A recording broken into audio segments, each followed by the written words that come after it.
नमस्कार दोस्तों, राधे राधे। दोस्तों, आज के इस वीडियो में मैं आपको रुद्राभिषेक करके दिखा रही हूँ। ये बहुत ही सरल विधि से किया जा सकता है, तो आप इस वीडियो को शुरू से लेकर अंत तक अवश्य देखिए।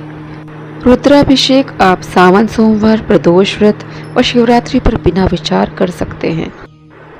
रुद्राभिषेक करने के लिए पार्थिव शिवलिंग यहाँ पे स्थापित किया जाता है, जो कि मैंने बना के यहाँ पे रखा है। शिव गण भी मैंने कुछ बनाया है, शिव परिवार पूरा बनाया हुआ है। अब आपको एक चौकी पर एक सफ़ेद कपड़ा बिछाना चाहिए, उस पर आपको पूरा शिव परिवार को स्थापित करना चाहिए और नीचे एक पात्र रखें जिसमें कि रुद्राभिषेक करने के बाद जल आदि उसी में एकत्रित हो सके। चौकी पर एक दीपक प्रज्वलित करिए और फिर आप माता पार्वती, गणेश जी, नवग्रह, माता लक्ष्मी, पृथ्वी माता, ब्रह्मदेव, अग्निदेव, सूर्यदेव, गंगा माता को पूजा में आमंत्रित करिए। यहाँ पर आप कार्तिकेय जी, कुबेर जी, नंदी जी आदि की भी पूजा करिए। इन सब की पूजा करने के बाद ही आपको रुद्राभिषेक करना चाहिए। यहाँ देखिए, मैंने जनेऊ चढ़ाया है गणेश जी को, मूली चढ़ाई है। मूली मैंने यहाँ सभी को अर्पित करा है। फिर यहाँ लाल पुष्प मैंने माता पार्वती और गणेश जी को अर्पित करा है। यहाँ पे कुबेर जी, नंदी जी, कार्तिकेय जी और शिव गणों की भी विधिवत पूजा की जाती है। देखिए, दूर्वा मैंने यहाँ पे अर्पित करा है। सफ़ेद मदार पुष्प, बिल्व पत्र ये सब अर्पित किया है। अब हमें धूप जलाकर उसको 3 बार जल से शुद्ध कर प्रभु को दिखाना चाहिए। दीपक की भी पूजा करनी चाहिए, घंटी की पूजा करनी चाहिए। अब यहाँ पे मैंने जो मिष्ठान बनाया था वो चढ़ाया है। ड्राई फ्रूट्स आप चढ़ा सकते हैं, आप चाहें तो चीनी और घी भी चढ़ा सकते हैं, मिश्री चढ़ा सकते हैं। फल आपके पास वो भी उपलब्ध हैं, आप फल चढ़ाइए श्रद्धा से। अब मैं यहाँ पे अभिषेक करने जा रही हूँ शिव जी का। इसमें सबसे पहले मैं दूध से अभिषेक कर रही हूँ। हमें भगवान शिव का दूध से अभिषेक अवश्य करना चाहिए। कहते हैं जिन दंपतियों के संतान नहीं होती है, उनके संतान प्राप्ति की मनोकामना इससे पूरी हो जाती है। दूध से अभिषेक के बाद हमें फिर जल से अभिषेक करना चाहिए। अब हम दही से अभिषेक करेंगे। ऐसी मान्यता है कि अगर भगवान शिव का अभिषेक दही से किया जाए तो आपके काम में आ रही बाधाएं दूर होती हैं और आपको हर प्रकार की कार्य सिद्धि का आशीर्वाद प्राप्त होता है। इसके बाद फिर हम जल से अभिषेक करेंगे। अब हम मधु पर्क से स्नान करवाएंगे। इसमें शहद, दही, घी, गुड़ ये सब सम्मिलित है। और फिर हम जल से स्नान करवाएंगे। अब हम पंचामृत से स्नान करवा रहे हैं। पंचामृत में दूध, दही, घी, शहद, शक्कर आदि सम्मिलित है। इसके बाद जल से फिर स्नान है। अब मैं यहाँ पे गन्ने के रस से स्नान करवा रही हूँ। गन्ने का रस यदि ना हो तो चीनी मिश्रित जल से भी आप स्नान करवा सकते हैं।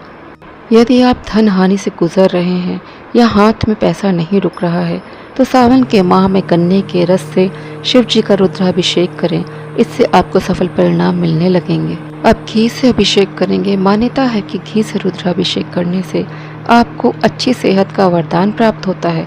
अगर आप लंबी बीमारी से जूझ रहे हैं तो सावन के महीने में घी से रुद्राभिषेक करना चाहिए।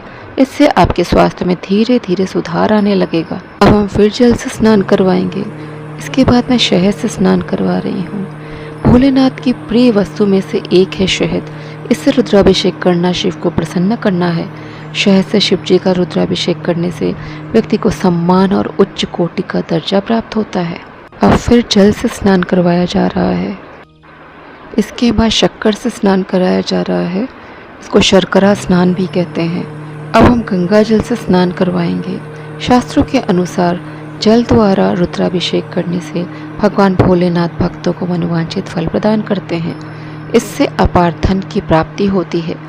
यदि गंगा जल से स्नान कराया जाए तो ये बहुत ही शुभ होता है। इससे मोक्ष की प्राप्ति होती है। अब इत्र द्वारा स्नान करवाने जा रही हूँ। भगवान शिव को इत्र बहुत पसंद है। इत्र से रुद्राभिषेक करने से आपके जीवन में शांति स्थापित होती है और आपको यश और कीर्ति मिलती है। अब आप शिवलिंग को एक साफ वस्त्र से पोंछ लीजिए और पूजन आदि करिए। यहाँ पे आप मूली अर्पित करिए, जनेऊ भी चढ़ाइए और यदि आपके पास सफ़ेद रंग का वस्त्र हो तो आप वस्त्र भी चढ़ा सकते हैं। यहाँ मैंने देखिए मूली अर्पित करा है। इसके बाद मैं जनेऊ चढ़ाने जा रही हूँ। भगवान शिव को सफ़ेद रंग का ही जनेऊ अर्पित किया जाता है। शिवलिंग पर सफ़ेद चंदन का लेप लगाना चाहिए, त्रिपुंड बनाना चाहिए, अष्टगंध चढ़ाएं, भस्म चढ़ाएं। शनि की समस्या से यदि आप पीड़ित हों तो काले तिल चढ़ाएं, दूर्वा अर्पित करें। इसके बाद भोलेनाथ को आप भांग अवश्य चढ़ाएं, ये इनका प्रिय है, भांग अवश्य चढ़ानी चाहिए।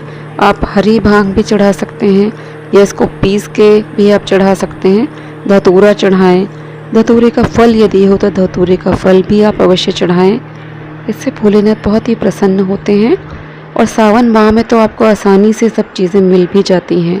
भोलेनाथ को शमी पत्र अवश्य चढ़ाएं। ये सप्त धान है, आपको अवश्य चढ़ाना चाहिए। 7 प्रकार के अनाज होते हैं इसमें। आप जो बेलपत्र भोलेनाथ को चढ़ाते हैं वो आपको सोमवार के दिन नहीं तोड़ना चाहिए, पहले ही तोड़कर रखना चाहिए और इसके पीछे की डंडी अवश्य तोड़ दें। चिकनी तरफ से भोलेनाथ के ऊपर उसको रखें। बेल पत्र पर सफ़ेद चंदन से जय श्री राम लिखकर आप चढ़ाएंगे तो ये बहुत ही फलदायी होता है। बेलपत्र आप 11, 51, 108 अपनी श्रद्धा से जैसे चाहे उतना चढ़ा सकते हैं। यहाँ देखिए मैंने इनको बेला की माला चढ़ाई है। आप अपनी श्रद्धा से प्रभु का जितना सुंदर श्रृंगार कर सकते हैं करिए। इसके बाद आप श्रद्धा से उनकी आरती करिए, भजन करिए, कीर्तन करिए। प्रसाद जो आप शिवलिंग के पास चढ़ाते हैं उसे सब में विसर्जित कर दीजिए। इस तरह से आपका रुद्राभिषेक संपूर्ण होता है। रुद्राभिषेक का जो जल होता है इसे पूरे घर में आप छिड़क दीजिए। इससे बहुत ही पवित्रता आती है, शुभता आती है। प्रभु को देखिए मैंने यहाँ पर पीली चुन्नी जो ली थी गणपति जी को अर्पित करी है। श्रृंगार सामग्री माता पार्वती को अर्पित कर रही हूँ। इससे कहते हैं कि बहुत ही शुभ होता है सुहागिन स्त्रियों के जीवन में।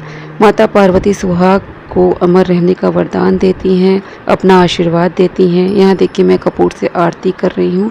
दक्षिणा अवश्य चढ़ाइए। कहते हैं पूजा में कोई कमी रह जाती है तो दक्षिणा से पूरी हो जाती है। आरती के बाद आप उसी स्थान पर 3 बार परिक्रमा करिए। इसके बाद प्रभु को आरती दिखाने के बाद पूरे घर में आरती दिखाई जाती है। इस तरह पूजा संपूर्ण हो जाती है। क्षमा याचना आप अवश्य करिए। हर पूजा में क्षमा याचना किया जाता है क्योंकि हमसे कोई ना कोई गलती पूजा में अवश्य हो जाती है। पार्थिव शिवलिंग की जब हम पूजा करते हैं तो इसका विसर्जन हमें अवश्य करना चाहिए। आप एक स्वच्छ जल से भरा हुआ पात्र लीजिए, उसमें इत्र डालिए, पुष्प आदि डालिए। शिवलिंग पर चढ़े हुए बेलपत्र, पुष्प आदि आप पहले हटा लीजिए।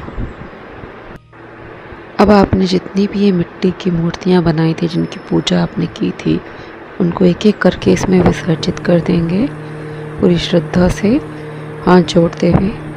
ये देखिए यहाँ पे मैंने कार्तिकेय जी, कुबेर जी, माता पार्वती, नंदी जी, ये जितनी भी मूर्तियाँ बनाई थी सबका इसमें मैं विसर्जन कर रही हूँ। इस तरह से विसर्जन करने से आप देखेंगे कि ये जो मिट्टी है इतनी आसानी से और बहुत जल्दी ही इसी पानी में घुल जाती है। फिर आप क्या कर सकते हैं कि इस जल को, जो मिट्टी इसमें रहती है, इस जल को आप पौधों में डाल सकते हैं और इस तरह से पार्थिव रूप में प्रभु हमारे साथ रहते हैं और अपना आशीर्वाद हमको हमेशा प्रदान करते रहते हैं। अब दोस्तों वीडियो मैं यहीं पे अपना समाप्त कर रही हूँ। वीडियो को लाइक करें, शेयर करें और चैनल को सब्सक्राइब करना ना भूलें। जय श्री कृष्णा, जय श्री राधे।